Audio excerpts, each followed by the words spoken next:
Syekh Abdul Qadir Al-Jailani mengatakan, qalbu orang-orang beriman senantiasa bersih, suci, dan melupakan makhluk. Terus-menerus mengingat Allah Azza wa Jalla, melupakan dunia, mengingat akhirat, melupakan apa yang ada padamu, dan mengingat apa yang ada di sisi Allah Ta'ala. Kalian bisa terhijab oleh mereka dan seluruh apa yang ada pada para makhluk itu, disebabkan kesibukanmu dengan dunia dan melalaikan akhirat. Kalian meninggalkan rasa malu di hadapan Allah Azza wa Jalla, sehingga kalian tersungkur di sana. Karena itu, terimalah nasihat kawan Anda yang mukmin dan Anda jangan kontra. Karena dia yang tahu apa yang ada pada dirimu, hal-hal yang Anda tidak tahu tentang dirimu. Karena itu, Rasulullah Shallallahu Alaihi Wasallam bersabda, orang mukmin adalah cermin bagi sesama mukmin. Mukmin yang benar dalam nasihatnya bagi sesama mukmin akan menampakkan kejelasan apa yang tersembunyi pada saudaranya, yang bisa membedakan mana yang baik dan mana yang buruk. Ia mengenalkan mana yang menjadi kebaikan dan mana yang berdampak keburukan. Maha suci Allah yang telah memberikan anugerah di hatiku untuk menasihati makhluk, dan hal demikian telah dijadikan sebagai hasrat besarku. Saya menasihati dan saya sama sekali tidak menginginkan imbalan, sebab akhiratku telah menjadi bagian sukses bagi diriku di sisi Tuhan Azza wa Jalla. Aku tidak mencari dunia, karena aku bukan budak dunia, juga bukan hamba akhirat, bahkan bukan hamba selain Allah Azza wa Jalla. Aku tidak menyembah kecuali hanya kepada Sang Pencipta, yang Esa, yang Maha Esa, nan Qadim. Kepuasanku ada pada kebahagiaan kalian, dan kedukaanku jika kalian hancur celaka.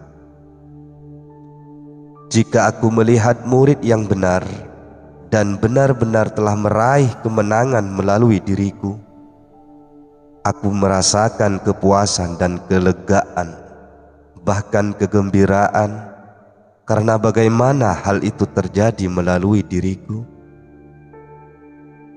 Anak-anak muridku, hasratku adalah Anda, bukan diriku. Jika Anda bisa berubah, itu demi Anda, bukan demi diriku. Aku hanya menggambarkan pelajaran, dan sesungguhnya yang membuat aku senang semata karena ini semua hanya untuk dirimu. Wahai para kaum sufi, tinggalkan takabur di hadapan Allah Azza wa Jalla dan takabur di hadapan sesama makhluk. Lihatlah kadar diri Anda dan rendah hatilah dirimu. Awalmu hanya setetes air hina, dan akhirmu hanyalah bangkai yang terbuang. Karena itu, kamu semua jangan tergolong orang yang tamak dan dikendalikan hawa nafsu. Hawa nafsu yang mendorong Anda untuk memasuki pintu-pintu penguasa, untuk mencari sesuatu dari mereka, untuk mendapatkan bagian atau pemberian mereka, padahal bagian yang diberikan itu begitu hina dina.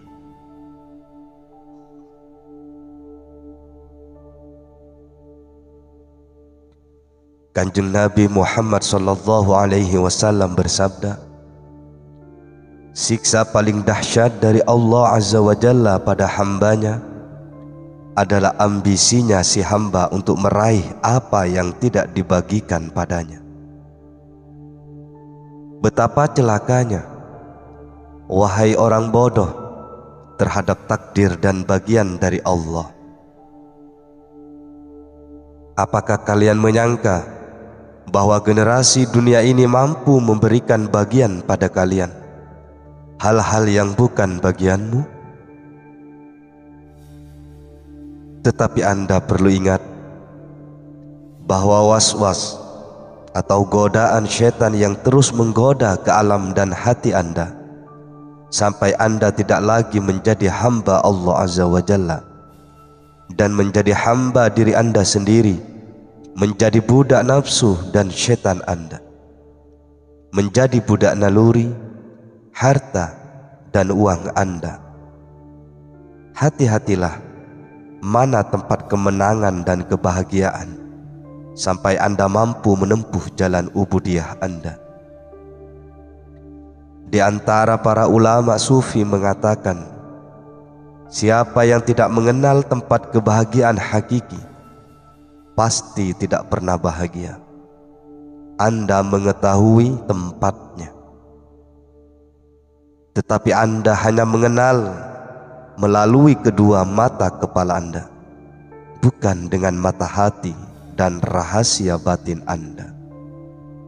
Iman Anda hanya melintas belaka sampai Anda hanya melihat tidak dengan penglihatan hakiki. Allah Azza wa Jalla berfirman, sesungguhnya bukan mata yang buta, tetapi yang buta adalah mata hati yang ada di dalam dada. Si tamak yang memburu dunia dari tangan makhluk telah menjual agama dengan debu, menjual apa yang abadi dengan yang fana, lalu dia tak mendapatkan kedua-duanya. Sepanjang iman Anda kurang, Anda merasa kurang dengan dunia dan kehidupan Anda hanya untuk merebut sesama, sampai agama Anda tergadaikan dan Anda merasa bisa makan dari mereka. Namun sepanjang iman Anda sempurna, Anda akan senantiasa mampu bertawakal jiwa Anda kepada Allah Azza wa Jalla dan keluar dari sebab akibat dunia, memutuskan hati pada budak dunia menuju kepada Allah Ta'ala, lalu hati Anda pergi menjauh dari seluruh makhluk. Disinilah hatimu bisa keluar dari negerimu, keluar dari keluargamu, keluar dari popularitasmu. Lalu Anda menyerahkan semua itu pada mereka, seakan-akan malaikat maut hendak menjemput Anda. Anda seperti sedang disambar oleh kematian. Seakan-akan bumi hendak menelan Anda, dan gelombang takdir telah meraih Anda memasukkan ke dalam lautan ilmu dan menenggelamkan Anda di sana. Siapa yang mampu di tahap ini? Segala penderitaan dunia tidak berpengaruh baginya, sebab dunia hanya pada lahirnya, bukan masuk dalam batinnya. Bahkan dunia untuk yang lain, bukan untuk hatinya. Wahai manusia, jika Anda semua mampu melakukan apa yang saya sebutkan itu, mampu mengeluarkan sebab akibat dunia dan ketergantungan padanya dari hatimu, Anda akan meraih kemenangan dari segala segi. Jika Anda tidak mampu meraih semua itu, paling tidak sebagian ajaran itu Anda dapatkan.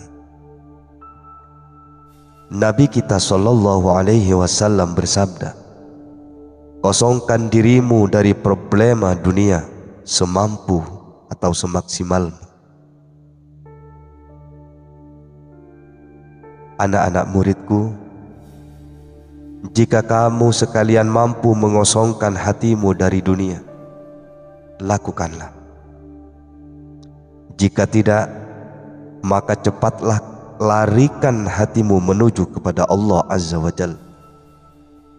Gantungkan hatimu pada rahmat Allah Ta'ala, sampai problema dunia keluar dari hatimu. Karena Allah Azza wa Jalla Maha Kuasa atas segalanya dan Maha Mengetahui. Pada kuasanya lah segalanya tergenggam. Kokohlah di pintunya. Mohonlah agar hatimu disucikan dari selain dirinya, lalu dipenuhi iman dan makrifat padanya, mengenalnya dan cukup dengannya, jauh bergantung pada makhluknya. Mohonlah agar dianugerahi yakin dan kemesraan kolbu bersamanya, kesibukan fisik untuk taat padanya. Mohonlah semuanya darinya, bukan dari selain dia. Jangan sampai Anda menyerahkan pada sesama makhluk, tetapi serahkan padanya, bukan selainnya. Engkau bermuamalah dengannya dan baginya, bukan bagi yang lain. Anak muridku, kefahaman teoritis dan ucapan tetapi tidak disertai amal kolbu membuat Anda tidak bisa melangkah kepada Allah Ta'ala. Walaupun selangkah, perjalanan Anda perjalanan kolbu. Kedekatan adalah kedekatan rahasia kolbu.